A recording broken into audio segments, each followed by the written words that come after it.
All right, now we are turning to one of the smallest organisms on the planet. What you're looking at is a tardigrade. It's a microscopic being that lives in water, and tardigrades have long interested scientists since they can survive some of the most extreme environments, from deep sea trenches to even the cold vacuum of space. And it's that resistance to the elements that scientists think can help humans when it comes to cancer treatments and radiation. And the research is being done right in our backyard at the University of Iowa. Our own News 8 producer, Bobby Metcalf, got to speak to one of the lead authors and joins us now with the findings. Hi, Bobby. Hi, Shelby. Thanks so much for being here. Yeah, thanks for having me on. I kind of mentioned it at the beginning, but really how small are tardigrades and where do you find them? Microscopic. I mean, you'd have to, like we saw, that was a slide that was 1,000 times magnification. You find them almost everywhere. If you go outside into fresh water, take a scoop, you'll find the scores of them. So that's, I mean, they're really prevalent. They're just so small, we're not aware of them.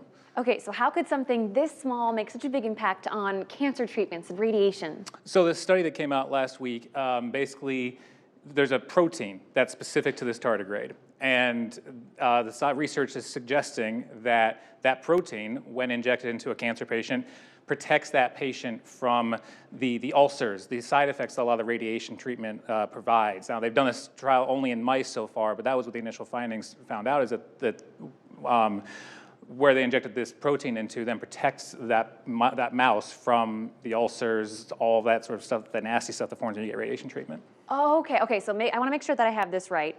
Tardigrades have a protein in them that makes them able to resist things like being out in outer space or being in a volcano or something like this. Yeah, they're so resilient. I mean, obviously that one you saw on your screen was dead, but they're almost invincible in the fact that they have launched them in outer space, brought them back, and they've survived. So they are really resilient, and they think it's partly because of this protein. Okay, so if you can take that protein and put it into humans or have humans take advantage of that, then when it comes to things like radiation where you can get sick, it's very painful, it's a very painful process, it could help you go through it pain-free?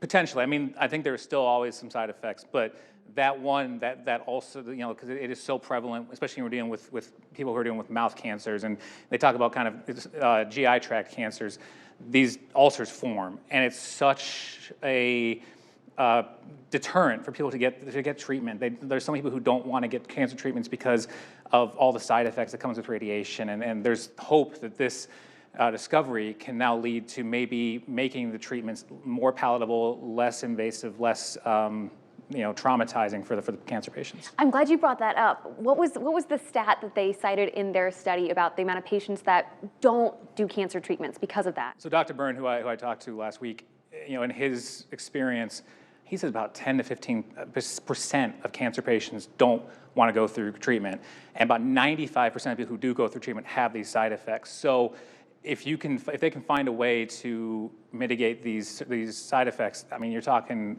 thousands of people who now can get treated. Wow. Okay, so what is next for this research? The study was just published last week. What happens now? So the next thing they want to do is make sure that the human body doesn't, or that an organism doesn't build an immunity to this protein, because it's like an antibody. You're injecting a vaccine in a degree, and obviously you build the antibodies. So they want to make sure that immunity is not going to happen, because if you then become immune to this protein, the side effects aren't going to be available to happen. So that's the first step. They got to make sure it's still safe. I mean, again, we're only testing this in mice. So once they get kind of those stages, then they maybe hopefully go to clinical trials. So, I mean, very, very, very early, but obviously very promising research. Wow. Bobby, thank you so much for your reporting on this. Yeah, thanks, Shelby. For you guys at home, if you want to learn even more about this research or check out the study for yourself, we've got our online article up at wqad.com underneath the As Seen on TV tab.